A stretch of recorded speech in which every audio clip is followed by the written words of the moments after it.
Oui, bonjour à tous et à toutes. Je suis Malik Fouimessan, je suis le président de l'association Terre Promise. Euh, J'espère que vous allez bien, que vous avez passé une excellente journée. Je viens par cette présente vous présenter un peu l'association et ce que nous faisons.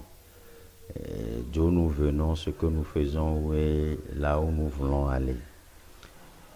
Terre Promise est une association humanitaire de loi 1901 qui a été créée le 13 septembre 2010.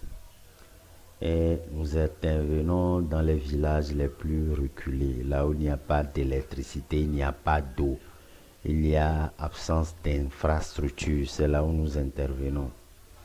Et qu'est-ce que nous faisons? Nous faisons l'éducation, la santé, le social et l'environnement aussi. Voilà. C'est dans ce domaine précis que nous intervenons, notamment au niveau des enfants, des femmes, des jeunes aussi surtout.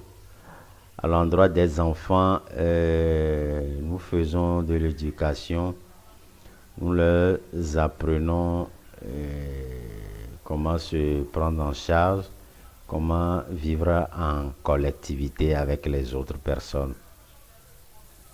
Nous inculquons aussi certaines valeurs aux enfants.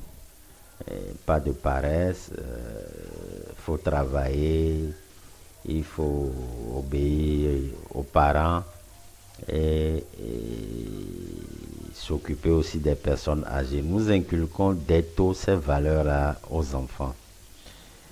Et au niveau de la santé aussi, nous soutenons les centres médicaux, surtout dans les villages.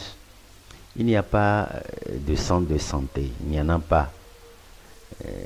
Les structures sanitaires sont absentes et donc qu'est-ce que nous faisons? Nous faisons appel aux bénévoles pour nous appuyer dans certaines actions à l'endroit des enfants, par exemple au niveau des santé.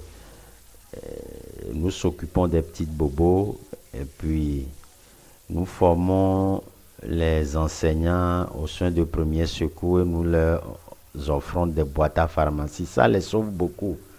Comme il n'y a pas assez de structures sanitaires, donc c'est des mesures en attendant que de gros moyens arrivent pour construire des cases de santé par exemple. Nous essayons quand même de les soulager par des petites actions de terrain. Mais ça les soulage énormément beaucoup. Au niveau des femmes, nous faisons la sensibilisation sur les IST suicides. Beaucoup de gens pensent que les IST et le sida n'existent plus. Non, au contraire, ça existe encore de nos jours. Et surtout dans les villages, ça existe. Les médias n'en parlent plus, on fait plus de sensibilisation, mais c'est des réalités que les populations vivent. Donc nous faisons des sensibilisations sur les IST et aussi le planning familial. Parce que pour nous, nous disons qu'avoir beaucoup d'enfants, c'est les moyens, ça nécessite beaucoup de moyens. Donc, nous conseillons aux familles d'espacer les naissances pour ne pas s'appauvrir. Et donc, voilà un peu. Nous faisons aussi l'entrepreneuriat. Nous inculquons des valeurs aux jeunes et aux filles de se prendre en charge. Il ne faut pas qu'ils attendent de l'État, tout le temps de l'État. Non, il faut qu'eux-mêmes créent leur propre activité. Il faut qu'ils créent des entreprises. Il faut qu'ils ont des initiatives pour quand même impacter leur environnement. C'est ça qui est important. Donc voilà quelques valeurs que nous inculquons aux jeunes, quelques actions que nous faisons au quotidien. Mais depuis l'année passée, à partir d'octobre, on a redynamisé nos actions.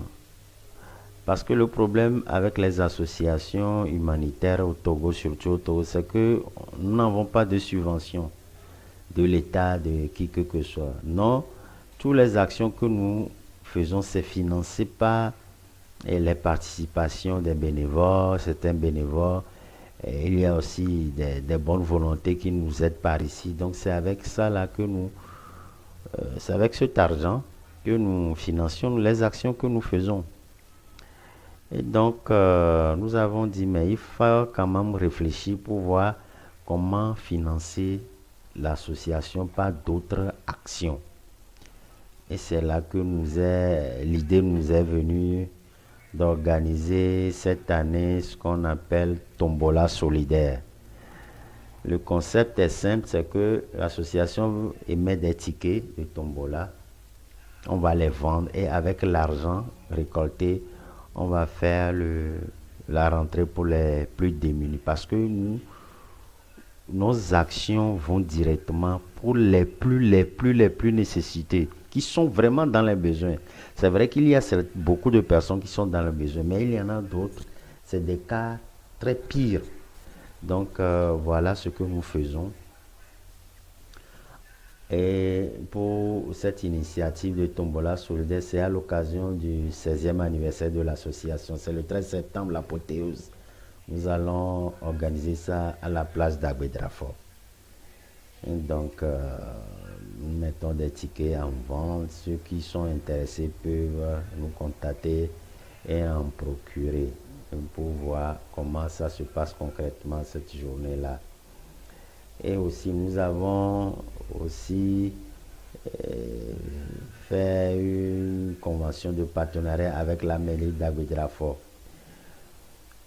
Comme nous avons déjà une antenne en France, avec nos conseils là-bas, donc on va essayer de tacter le terrain pour voir les mairies de l'autre côté, avec les mairies d'ici, du Togo, pour quand même qu'il y a un partenariat. C'est ça qui fait que les communes se développent assez vite, parce qu'il y a les transferts de côté économique, il y a beaucoup de choses qui sont très avantageux dans la coopération décentralisée. Par exemple, les élèves, les écoles qui sont dans l'autre localité, à la mairie de France par exemple, avec les élèves qui sont aussi au Togo dans une commune, ils peuvent échanger des lettres. Ils peuvent venir, les enfants de l'autre côté peuvent venir ici en excursion, découvrir leurs frères togolais et ainsi de suite. Et aussi les hôtels, il y a le tourisme, il y a les cultures, il y a beaucoup d'actions qui sortent de cette coopération décentralisée et qui font que les communes se développent aussi rapidement. Et quand ça se développe, c'est aussi à l'intérêt des administrés, des populations. Donc voilà les actions et puis notre vision. Donc pour cette année, nous avons déjà calé nos actions. Après le tombola solidaire, nous allons faire nous allons faire aussi cantine solidaire. Il y a le goûter solidaire. Il y a aussi en fin d'année, nous allons organiser la fête de Noël pour clore l'année. Voilà un peu ce que nous faisons, d'où nous venons et là où nous allons. Je vous reviens. Merci beaucoup.